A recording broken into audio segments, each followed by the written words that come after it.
Oh me, oh my, what a crazy 72 hours it has been. We've seen oil spilled in the Huntington Beach area. We've seen thunder, lightning, trees catching on fire. We've seen it all. We also saw the dreaded enemy come to Championship Soccer Stadium and steal 3 points from Orange County. So it's been a really crazy, weird 72 hours. And we're here to talk about it. I got to get my words straight. See, I can't even think right with this. This is the Orange and Black Soccer Cast.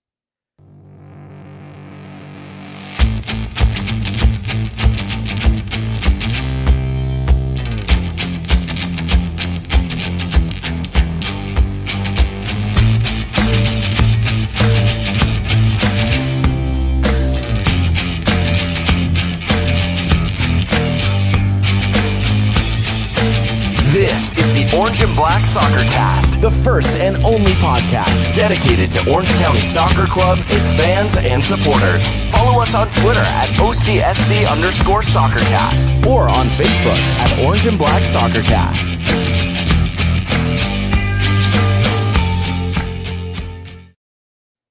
Happy October, Orange County. Welcome to another episode of the Orange and Black Soccer Cast, the first and only podcast dedicated to Orange County Soccer Club, its fans, and supporters. I'm your host, Ray Samora, and I am here to take you through this wonderful journey as we discuss all things Orange County Soccer Club. Joining me as he does each and every episode from Caroline Coalition, we've got Dylan. Dylan, how are you feeling after this weekend? How are you feeling with all the crazy stuff going on and crazy weather and all this fun stuff? I'm doing all right and a little bit not happy about the result, but I'm feeling better about the result than the massive weather changes that we've had. But that's life. Yeah, the weather's freaking me out a little bit recently. This is like the second time we've had crazy thunder and lightning in the Orange County area in 3 weeks time. And I know there's parts of this world and this country that get that quite often. It's not typical where we live. Let's find out. Brad, do you get this type of weather up in the Reno area? Do you deal with a lot of thunder and lightning from time to time? And teach us how to deal with that if you do. Not really, actually. We've been getting a lot more smoke too, so be thankful you don't have that. Although my lovely Chargers played Monday Night Football, and I think that has something to do with all the thunder and lightning you have because they clobbered the Raiders. I know we're not an American football podcast, but isn't it weird that a team that's called the Chargers has to delay their start because of lightning? I mean, shouldn't they be able to play through that because they're all, thunderbolts and stuff on their helmets? That doesn't make sense to me. I was just surprised it's an indoor stadium and it still got delayed. But I was also running late for work, and it was just the world saying, "Hey, Brad, we know you want to watch your Chargers. We got you."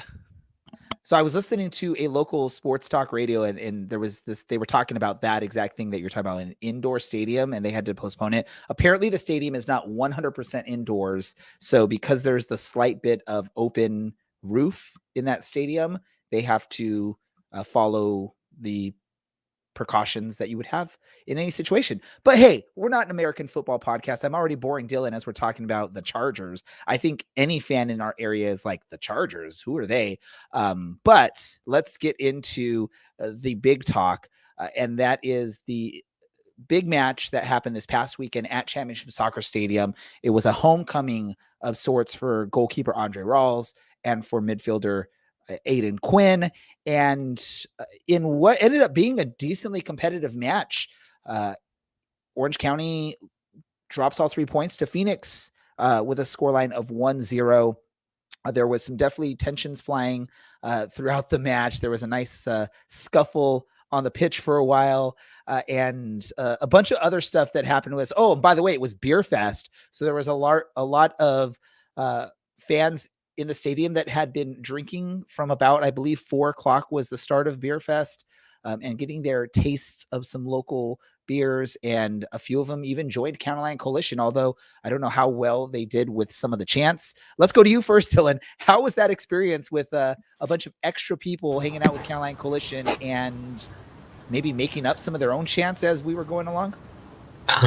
It was funny at first, and it got a little bit annoying, as clearly they'd had a few too many beers and maybe not enough crayons to kind of level out the amount of boos they'd had, but it was nice to see, I think, 5,100 people in the stadium. I don't think we've hit 5,000 since 2018 and with the match against Vegas.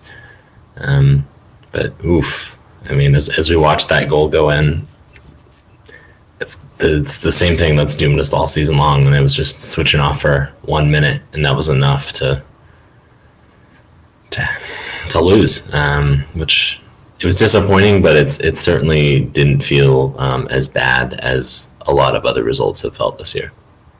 And for those of you not watching the stream on YouTube or on our social medias as we're recording live or in replay form, Dylan was referencing a scene from the highlights, the one goal from match 4, Phoenix, that saw them go up 1-0, and that was basically the only score of the night. And if I'm not mistaken, it looks like on the highlights they showed a clip of a Phoenix fan. I'm wondering, was that soccer mom from Phoenix? I can't quite remember off the top of my head, but it quite looked like her. And I think Dylan's shaking his head yes, so it probably was. And we've met her in the past, and really, Phoenix has a good group of fans. As much as we like to sort of get at them and diss them, they have some really good fans. We've made friendships with some of the fans and some of the podcasters as we've gone along. Brad, let me go to you. You're watching this, remotely, and you don't get a chance to be at the stadium. It was really a match of some really good goalkeeping. Both sides, when you look at Patrick Rakowski and Andre Rolls, they put on some really brilliant performances between the sticks, which helped keep this 1-0 scoreline for this match. What were your thoughts, overall on the match, and what did you think of the fantastic goalkeeping? We're watching Andre Rawls make a couple saves that look like they should have been goals for Orange County, and obviously it didn't happen. But what were your thoughts on the match, and what did you think of the goalkeeping? Well, I think you're referring to Monica McPherson. Was she there? That's the person you're referring to as soccer mom? Yes. She's the best. I love her. She came up to Reno for a ton of games, so shout out to her. As for the actual goalkeeping itself that game, Patrick Rakowski did a good job not getting chipped 3 different times and only getting chipped the once. He definitely had a good game, but it's all about not letting goals in, and Rawls had himself a very stellar night too last night on Saturday. And as we're watching some more highlights, courtesy of this match, we see the scuffle that happened just about 10 minutes into the second half. That involved quite a bit of players, including former Orange County player Aiden Quinn. Santimore did his ME best fall down in this. Surprisingly, no one was ejected after all this. I was really thinking that was going to happen in there. Speaking with Aiden Quinn after the match briefly, he was joking about just sort of reacquainting himself with Rob Kiernan in that scuffle, because you saw the two of them, shove each other a little bit. What were your thoughts on that, Dylan? Were you sort of shocked that no one got sent off for what happened out there? I know the tackle was a little bit harsh in that whole lead up to that event, and then again the pushing and shoving, the each other's face, all that. Are you shocked by that, or was it a good job by the officiating crew to just calm them down, maybe issue some warnings and move on? I think I'm only surprised that maybe Dylan Powers didn't initially see red for his challenge. I thought it was a little bit high up, but we also saw Tate Schmidt or whatever a couple weeks ago do the same thing, basically. A little bit different of a challenge, but a high up challenge that was rewarded a yellow. I'm surprised that there weren't any other cards that were dished out for this one. I don't think any of those are reds. Santimore goes to ground and whatever, but I figured maybe Aiden Quinn's going to get one for trying to incite something, but at the same time he's trying to defend his teammate and have his teammates back. And Aiden Quinn's also how do we put this? Well, he's not the kind of player that's going to watch that happen to a teammate and just take it. He's going to stand up for his teammate, and we love to see that when he played here, and he hasn't changed at all. And you can't fault him for that either, because it was a really, really awful tackle. So, I mean, probably best to maybe give out a couple more yellows there. Maybe Aiden Quinn gets one, and you move on. But telling them to knock it off and telling them, all right, no more chances, is it worked well. this didn't spill over and get messy like a lot of other matches have. So Let me ask you really quick, Brad. I don't know if you watch wrestling, WWE, or any of the other wrestling that you can see on streaming networks these days. But let me ask you, with the Santi Moar, sort of easy to go down situation there, does he have a future career when his soccer playing days are over? Can he audition for maybe WWE or one of the other wrestling circuits? Because to me, it looked like I'm going to name out some old school wrestlers, but it looked like the Big Show shoving Dink the Clown, which if anyone watched Doink and Dink, you'll know who I'm talking about. It looked like he went down rather easily in that, and he's not much smaller than any of the other players on the pitch. So A, does he have a future career in wrestling, and B, what were your thoughts of all of that cluster mess going on the pitch? So typically I think that especially in the world of WWE, I'm not like a huge fan, but I do from time to time watch some of it, I guess. But they usually stick to more football, ex-basketball players because they're all like 7 feet tall and like super bulky. And Santi Moore is what, like 5'8" or 5'9" or something like that. I don't remember how tall he is, but he's also a soccer player and super skinny. So maybe he can be a luchador or something, but probably not one of the regulars. It almost looked like there was like maybe a ghost on the pitch with the players, and the ghost like kneeled right behind Santi right before he was going to get shoved, and that's why he just sort of like went down really hard like that. But let's talk more about this match. Again, Orange County conceded just the one goal, and it looked like, as has been mentioned most of this season, it was just a lapse of focus or breakdown of the defense in this situation. Can we blame, I believe it was Rob Kiernan that sort of misplayed that and led to an easy goal for Phoenix. Can we blame that on just Rob Kiernan, the defense in general, or was that just, Phoenix doing Phoenix things and getting a quality goal in that situation, Dylan? I think we can blame him for that one. He really, it seems like he just completely stopped playing for a second, and you're playing a high line against a team like Phoenix, where you've got Solomon Asante, who's really good on the ball, and Santi Moore, who's really good at the ball, and both of those two can finish as well. It's a dangerous game to play, but you can't sit back and let them have possession unless you are strong defensively, which obviously we are not. So, we had to play the high line, and if you're playing a high line, you have to be switched on for 90-plus minutes. Because, and we've said this in the past, but you switch off for 30 seconds and you concede. And that could be it. And I'm sure he was not pleased with himself, and I'm sure that it hurts him that much more at the time, at the end of the match, and this week in training, because that was the difference maker in this match. That doesn't go in. There was a couple other really bad mistakes, and there was a kind of a blown offside call initially that Rakowski makes a save on in the end, or two saves on in the end. But it really shows you that, especially at this level, and especially with teams like Orange County and Phoenix playing against each other, it's going to be who makes a mistake first. Last year was Santi Moore deciding that he wanted to shove Braden Cloutier, and that was the mistake that kind of doomed them. And this year is Rob Kiernan switching off for a second. And 2 years ago, it was Walker Hume trying to lazily clear a ball on the half volley and then watch Solomon Asante score from 30 yards. So, I think this means that the next match, it'll be Phoenix's turn to make a mistake. Which I guess we'll take, because that match is coming rather quickly. Let me ask you real quick, Brad, because I think, if I'm not mistaken, I think we were all pretty confident that we had a solid defensive group here when you have players like Michael Orozco, Rob Kiernan, Brent Richards, Kevin Alston, Nathan Smith, and then even some youngsters like a Kobe Henry or something like that in the mix for your defense, and again, some solid goalkeeping. But it seems like the defense has let the club down quite a bit this season, whether it's on set pieces or in situations like this, where maybe you have to question playing a high line against a team that has so much pace and so much ball control and some good finishers. Were we overrating our defense heading into the season, or is there something different that's going on with this that I can't think of or that I can't make anything out of? I think our defense itself is still, one of the top defensives in the league. You're going against one of the best offenses in the league in Phoenix, and you're only holding them to 1 goal. It shows that there's a lot of individual talent there. My one qualm about the game is you are kind of doing an offsides trap and playing a very high line, and you're kind of forcing yourself to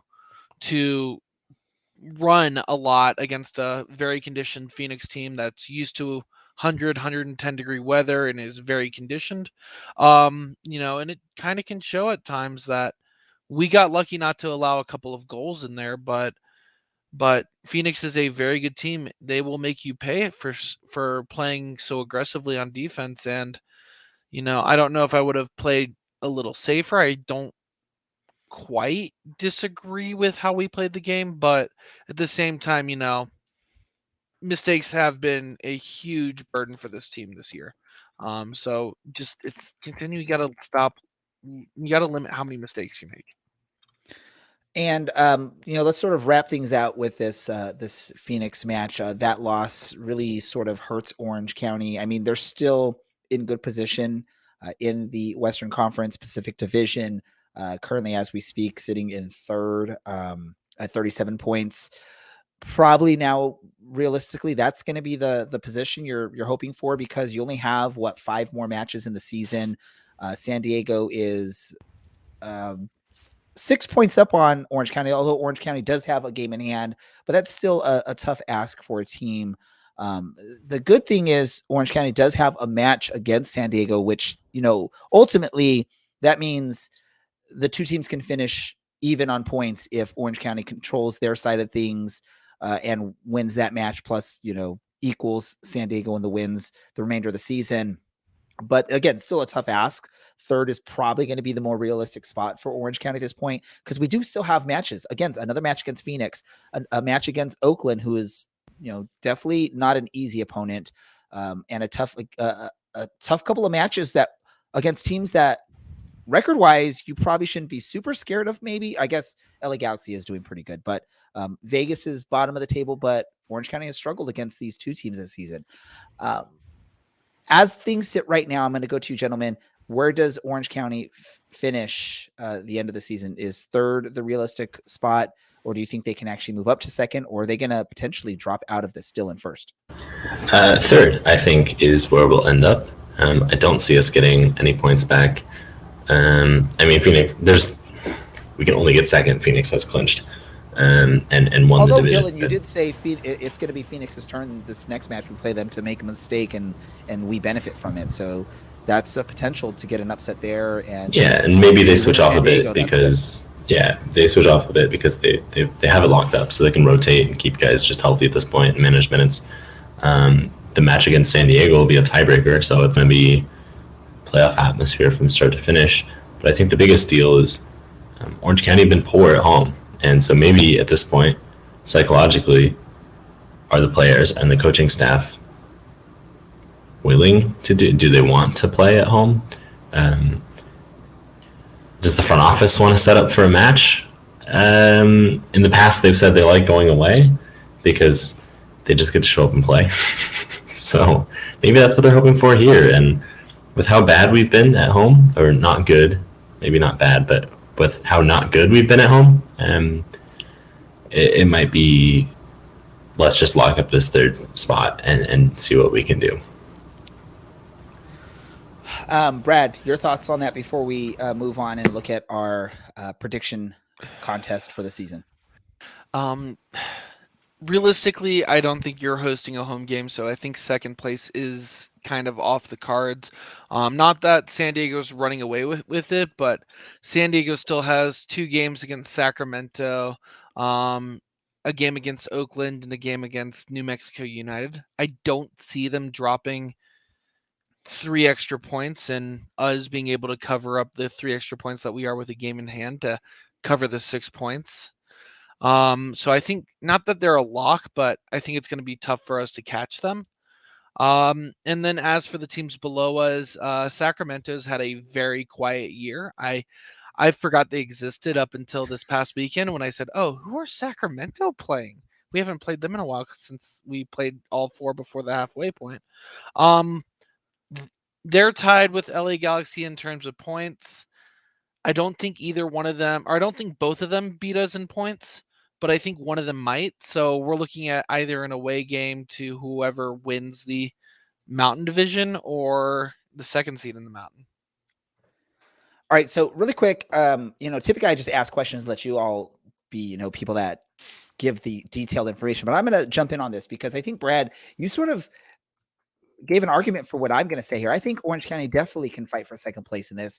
You made an argument that San Diego, they're not playing maybe the toughest of schedules, but when you look at all the teams you named off in that brief moment there, you named off all teams that are literally fighting for a playoff spot. When you're looking at teams like New Mexico, who are currently sitting, I believe, in 4th in the Mountain Division. You got a team like Sacramento that they play twice, I believe, that is currently sitting 5th, even in points with Galaxy too. So they're definitely in the mix fighting for a playoff spot.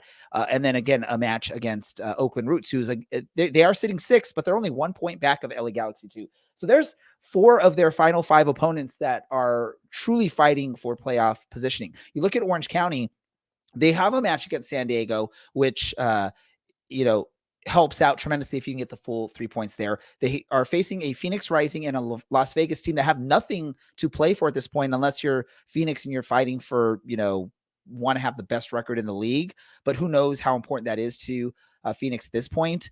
And again, for Orange County, you got matches, I believe, this weekend against Tacoma and a tough match against Oakland and LA Galaxy. So yeah, we do have some tough opponents as well, but I feel like Orange County has the better of the 2 schedules, A, because of the game in hand, and B, because a couple of their opponents really have sort of clinched their position in the standings and in the playoff race. So that would be a benefit there.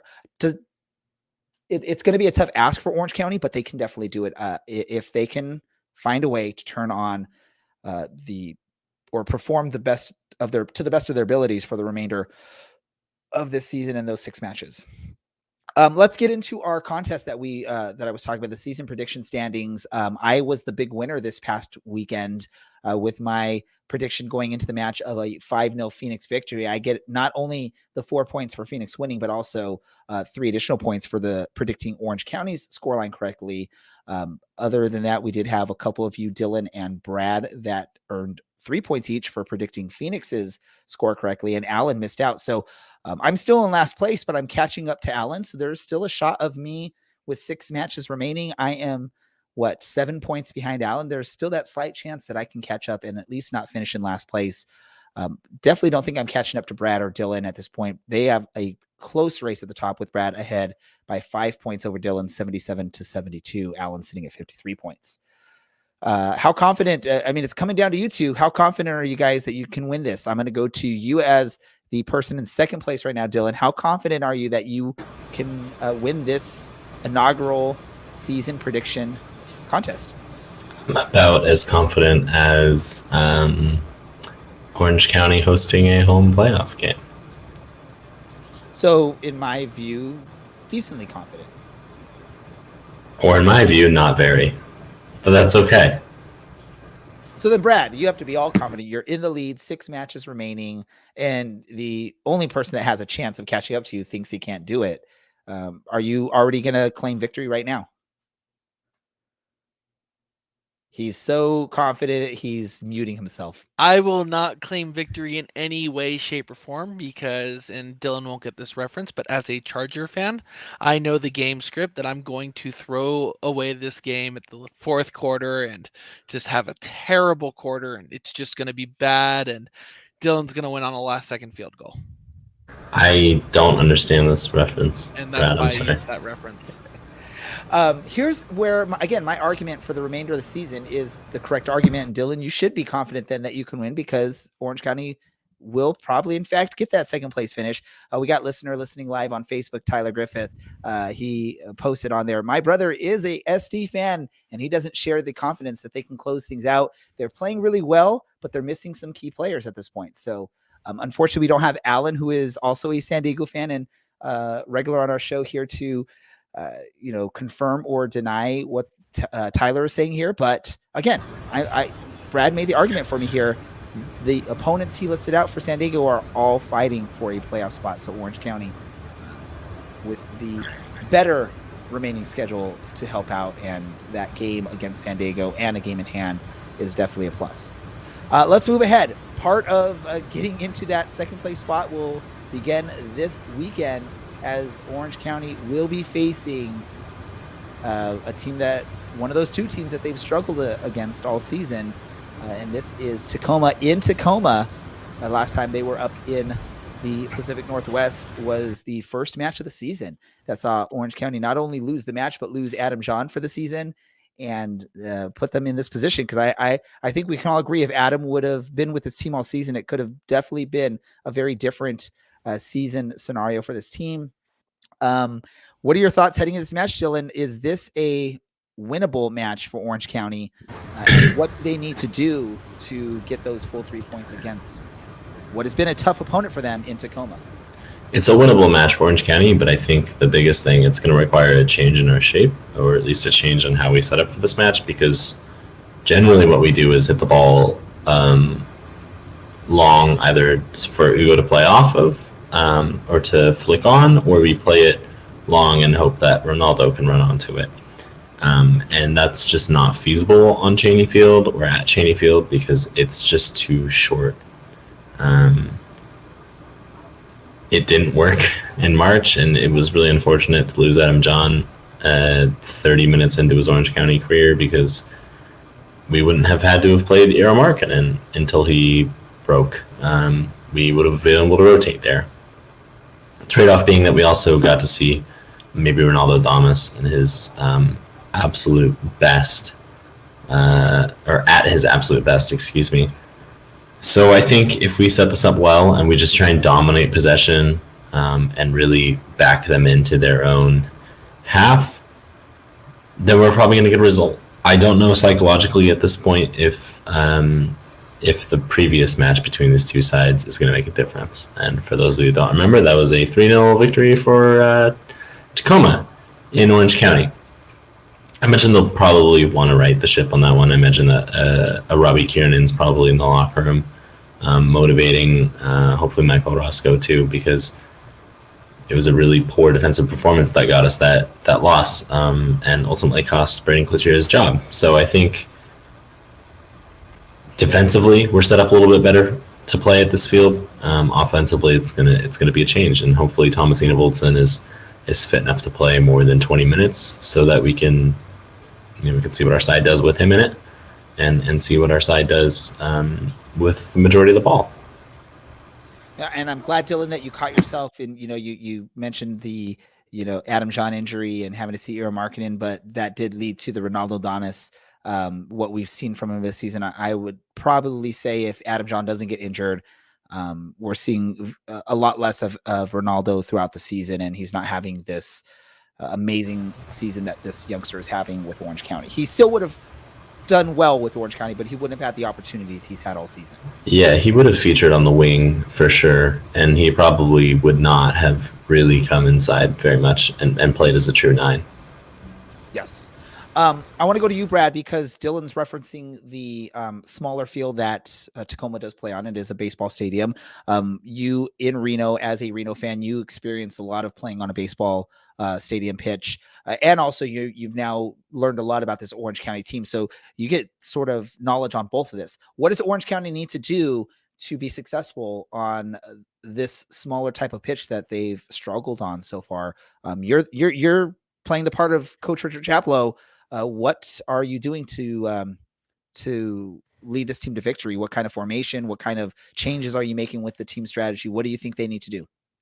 I agree with Dylan on this. It'll be interesting to see if we can get more than 20 minutes out of Enna Voldson, because this game isn't going to be about lopping the ball over and running after it, with Ugo and Damas.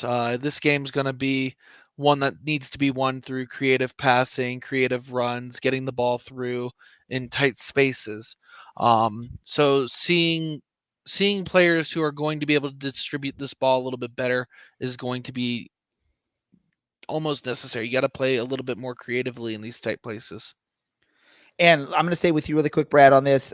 Is this a match where we potentially can see someone like a Darwin Jones feature a little bit more, being that this is sort of a homecoming match for him, and he's looking like he's getting some opportunities now? Is this maybe a chance for Richard to give him a little bit more of a bigger role on this team heading to Tacoma, or is there someone else that you think besides, I know you mentioned Anna Voltson on this, but is there someone else that you think can feature as a key contributor to this match?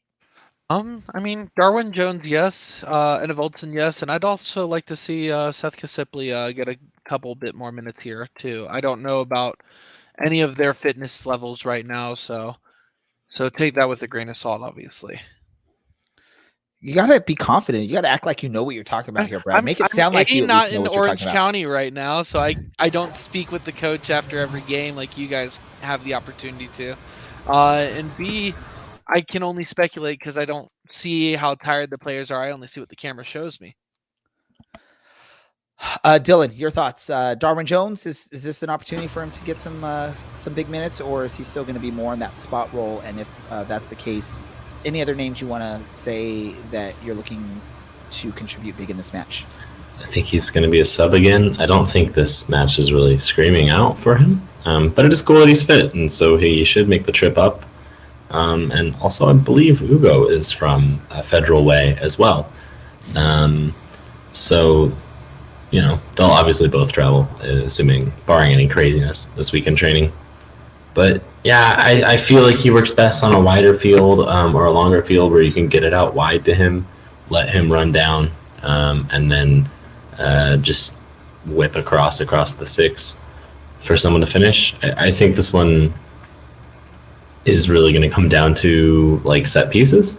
So this might be one of those Robbie Kieran and Michael Roscoe shows. This is probably an Ugo Coley kind of game where if we have the ball out wide and we can cross it in, and hopefully, basically we need to turn into every team that's played against Orange County this year and get the ball into a wide space, whip it across, change the play, and take advantage of the chaos, because it works.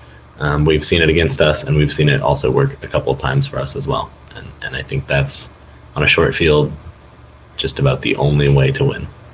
Because you can't play through the middle against a team that plays, depending on how you look at it, 3 or 5 at the back. Yeah, this is where it's difficult, right? Because Darwin Jones, you'd love to see him be able to make an impact, especially against a team like Tacoma, where he has, past ties with when it comes to his playing career.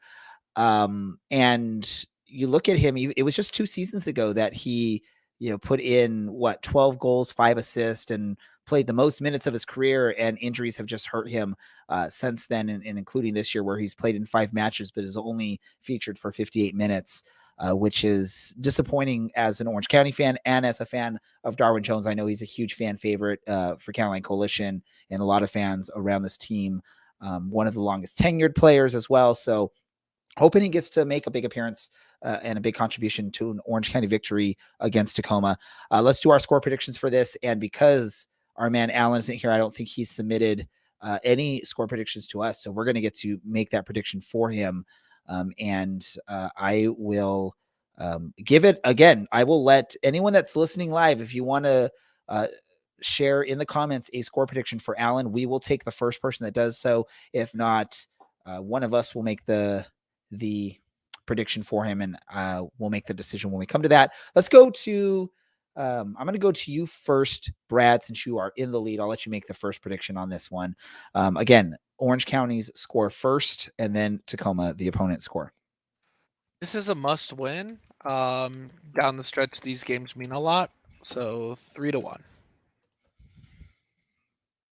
Right now, let's go to you, Brad. Brad. Dylan. Yes, my name is Brad. You can tell. You guys, I mean, I love Reno, whiskey, and smoke. whatever that. Nice. I love lead dog. 2-0 Orange County. So that's going to be Alan's prediction right there. Mikey Rodriguez is predicting for Alan a 2-0 Orange County victory.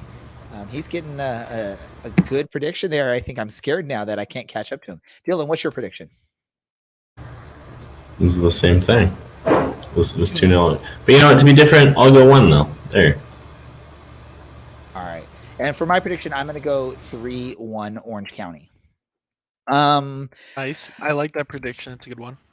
Yeah, it's a good one. I had to steal your. I mean, you're in the lead, so obviously you know what you're talking about, Brad. So I have to just copy you if I want to catch up to Alan here.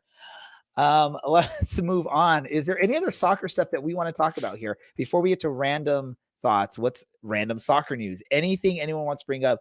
I do have something that we probably need to discuss just because it's important to discuss it. So I'm just going to start with this. The crazy, NWSL, no games this past weekend because of what's happening with, I believe, North Carolina. Washington. Yeah, see, I'm totally not paying attention to my story now. They're close to each other, right? North Carolina, Washington, they're the same parts of the country. Thoughts on all this? I think the commissioner resigning over this, players speaking out. This is just a mess. And it's not a good mess. And it's definitely disappointing to know that this is happening in U.S. soccer. I'll go to you first, Brad. Thoughts on this mess with the NWSL and what can be done to fix this type of stuff from happening again in the future? I don't know if we can answer that, but I'm gonna ask you guys. I disagree that this is surprising. This is not even close to surprising for me. Just because, nothing can really surprise me after the whole thing that happened with the U.S. women's gymnastics program. And I don't want to say this is similar because it's rude to compare the two things, but there is a lot of similarities here in terms of, it's a person in power that people are supposed to trust, and people turn blind eyes to the fact that someone's misusing and abusing their position of power. And even after the fact, after all of this comes to light, I feel like there isn't real justice for a lot of these players because people resigned, but the dialogue isn't really changing anything. It's the status quo. It's continuing to be the status quo, and I think that's absolutely disgusting. So let me ask you, Dylan, because there's been a lot of resignations that have happened because of this. I mean, we're even seeing stories of the CEO of Washington stepping down or resigning over this. So is this more a thing of people don't want to be associated with it, so they're stepping down? Or is this a show of maybe they feel like they probably were in the wrong and they were guilty of something, even if they didn't do what the coach did, but maybe they were made aware of it and they didn't pursue it? I mean, I know this is all speculation. I don't mean to put this on you, but what does it show when all these people are resigning over this situation? And is this something that can be fixed, and can the NWSL survive after what is happening with this? Well, that's a lot. That's a lot to put on you. What does it show? I think it shows that the sport and the league have really rotten, absolutely toxic existences. And this is pretty true at every level within the sport. That's just the nature of, in a sense, like the system that we have set up at the moment, and the system of being competitive for the shirt that you wear. At some point there'll be an opportunity to exploit people, and when you don't do your due diligence in finding people that aren't I'm trying to think of a way to say this in a way that can still be put on the show without an explicit warning, but when you don't hire people that aren't absolute pieces of human trash, then you get things like what's happened. And it's disappointing and it's frustrating because these are people's daughters and wives and girlfriends. These are people's mothers. And when you think of it like that, as these are people, it's disgusting and it's hard to stomach. And when you think of them as players, it's, I think there's some disconnect there. And I think that's what's gone wrong at the NWSL. I think there's a lot of ego involved as well. So I think it's less that the people that the Steve Baldwins of the world, the LaHughs of the world, maybe less that they feel that they're in the wrong and more realizing that their positions are untenable or being forced out, a la Lisa Baird. I guess LaHue is the same way. It's just disappointing to see. Hockey always talks about this toxic culture issue that they have, where there's a good old boys club, and it's the same situation here where you have the same coach kind of being recycled. People like to make jokes about the EPL, like, oh, it's December and your team's bottom of the table, you hire Big Sam and hopefully you get out of it. It's this rotating carousel of managers, and that's what it was here. And it was disgusting that just because he didn't technically commit a crime, that Riley was allowed to continue coaching. I mean, there's a lot of ethics that go into, not breaking a law, right? You can 2-foot a guy at the knee on the pitch and you'll get sent off, but you're probably not going to end up with a battery charge. There is some sort of difference there, but it is incredibly unethical to end someone's career like that. It's incredibly unethical to take advantage of players like this. And yeah, you still have Steve Baldwin involved. He's just stepped down and kind of taken aim with the players while they're really just desperate to get him out, and the fans are desperate to get him out at this point. So this is maybe a more of a metaphor for labor versus employers in our landscape as well, where you eventually have things that like a collective action and direct action makes people stop for a second and go, oh wow, this is a major issue. And we saw it last year when teams didn't play in August, and we saw it this past weekend, because realistically, if all the teams play, NPR doesn't pick this up, ABC doesn't pick this up, CBS doesn't pick this up, and we probably don't talk about it. We just say, oh wow, just some crazy nonsense happened in the NWSL this weekend. That never happened in a league like ours. But yeah, it's disgusting. It happened in the USL level too, because I think in Hartford there was reports that the head coach had put one of the players, like it choked one of the players or something, and nothing came of that. So, yeah, I mean there was a lot of speaking, but players gonna get exploited, and that's the nature of this. And so you have to find good people that are unlikely to do that, and then just to be sure, you have to put things in place to make sure that this doesn't happen, and that in the case of Portland, Gotham, North Carolina, that it doesn't happen again. And this is the tough thing, right? Because there's going to be probably a lot of people that are going to say, well, these women could have made the decision to leave or not follow through or not feel pressured or all that. But you got to understand in these situations is women's soccer is not this, like, there's not multiple opportunities within the US for these women to play professional soccer. So when you have someone in a position of power that can use that position of power to get what they want, knowing that the person without the power has limited options and resources, that's where you get this type of situation. And so I don't understand why people would even think those thoughts.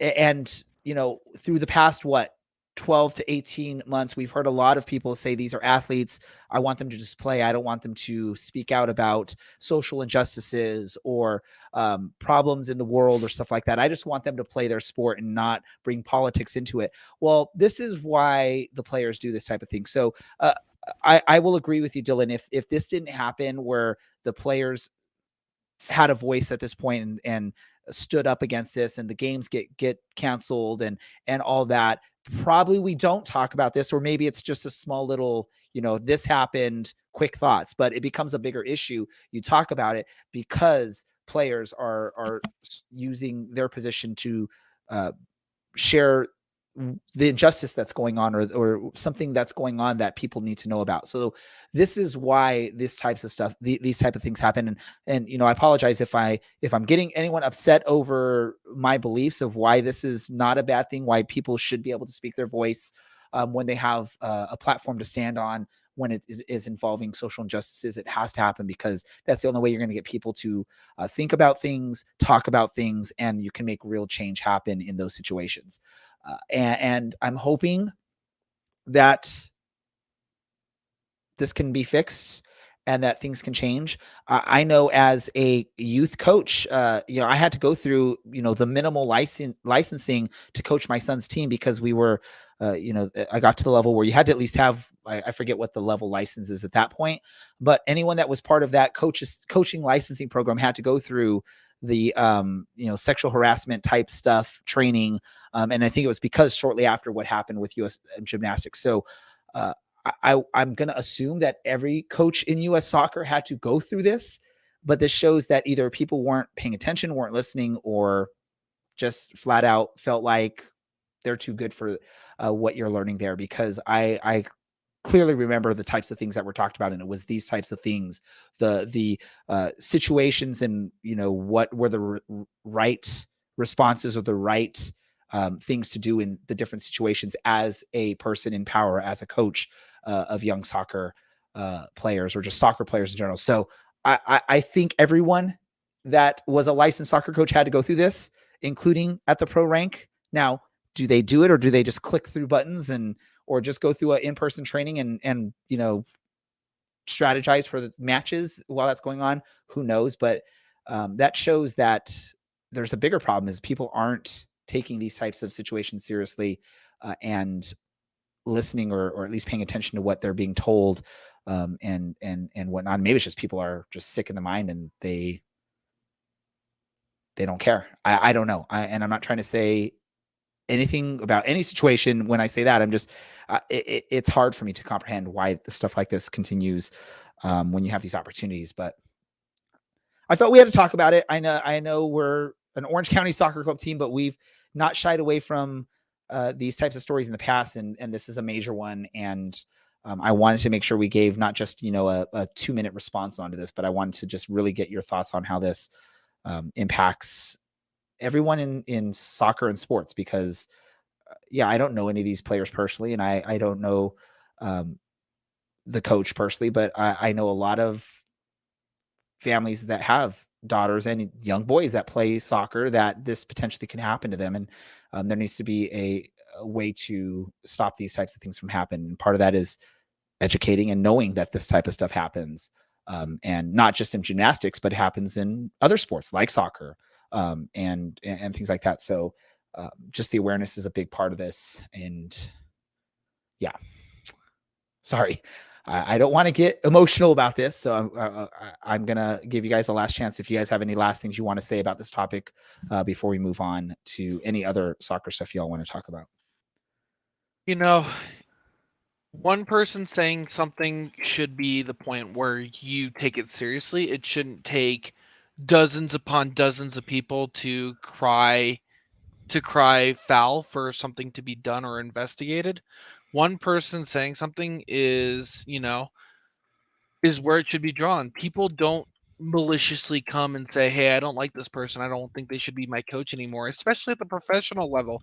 There's some level of professional courtesy that everybody has. People don't like each other, but they know how to work with each other. And that exists in the world of men's soccer. It should exist in the world of women's soccer. You shouldn't be having people in these positions of power taking advantage of their athletes that are a part of their team. It's disgusting, and I hope people like Pat Riley never get to have a position where they get to coach ever again.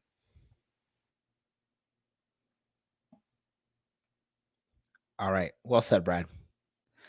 Any other soccer things that we can talk about, or do we just move on from here?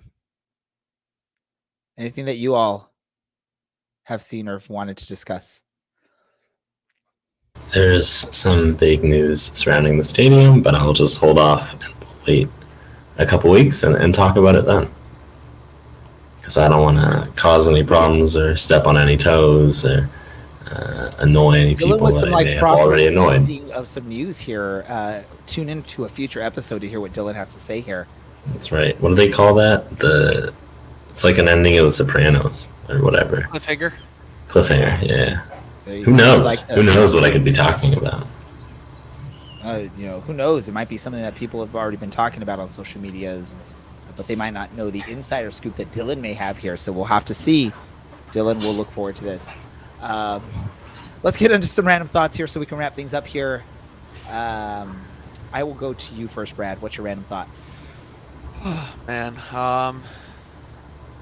Well, I guess in the world of treating each other with respect and dignity, don't have road rage. I had a incident today where someone tried inciting road rage at me, and I won't go into the specifics because I'm very good at that. But if it doesn't involve you, if you're at a red light and you want to enter somebody else's business and scream at them, maybe you're one of my favorite subreddits is "Am I the Bleephole?" Maybe you're the Bleephole. All right. Maybe Dylan is the bleep hole. Dylan, what is your random thought? Yeah, I probably am, huh? Well, I was reading a Harvard Business Review thing yesterday, and they said that like 1 in 4 people are planning on switching their jobs in the next quarter. So if you're one of those people, I wish you nothing but the best in your job search.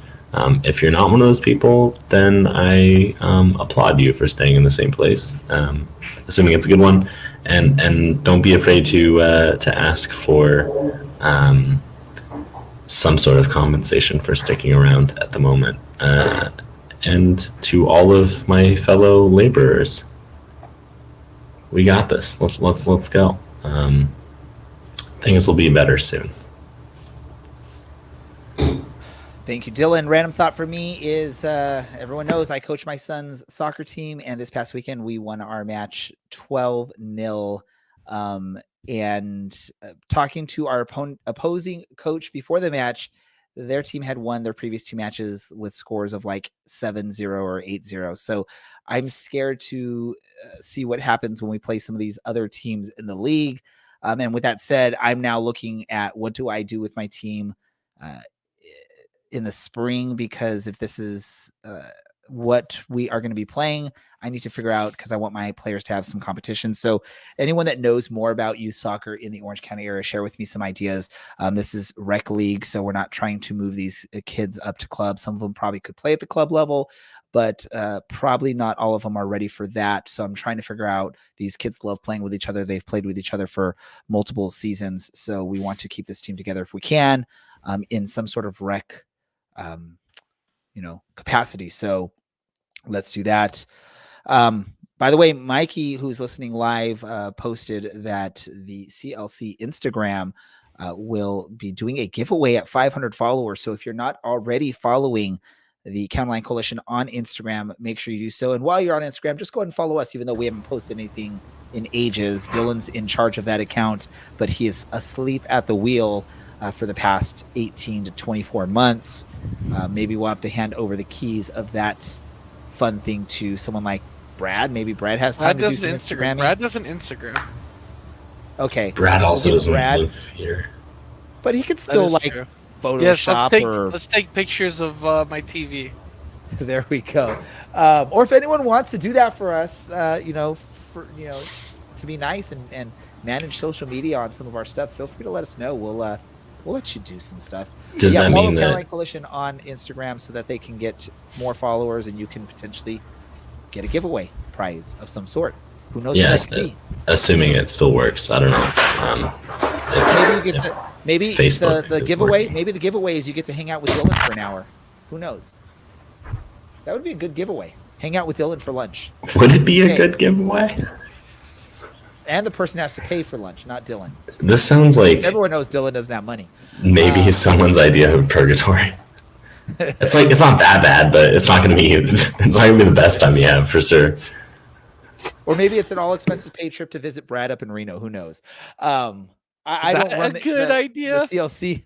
I don't run the CLC Instagram account, so I have no idea what the prize is. I'm just giving some suggestions. It's definitely none of those. I can promise you it's going to be better than what Ray just floated, so get on over there. I want to thank all of our listeners that have either listened live or listen when we get this on podcast form. We are going to do that. I'm going to make it happen. It's happening tomorrow. All of our missing episodes will go up onto podcast form tomorrow. If I don't do it, spam me on social media at DJ Ray Samora on Twitter until I get it done. Shameless plug. Yes. It's not a plug. I really spam me if I don't get these up on to the podcast form. For Brad, for Dylan, and our missing host tonight, Alan, wherever he is, hopefully everything's going good for him. And for our producer, Andy, I want to thank you all for listening. This is the Orange and Black Soccer Cast, and we are out. Orange County.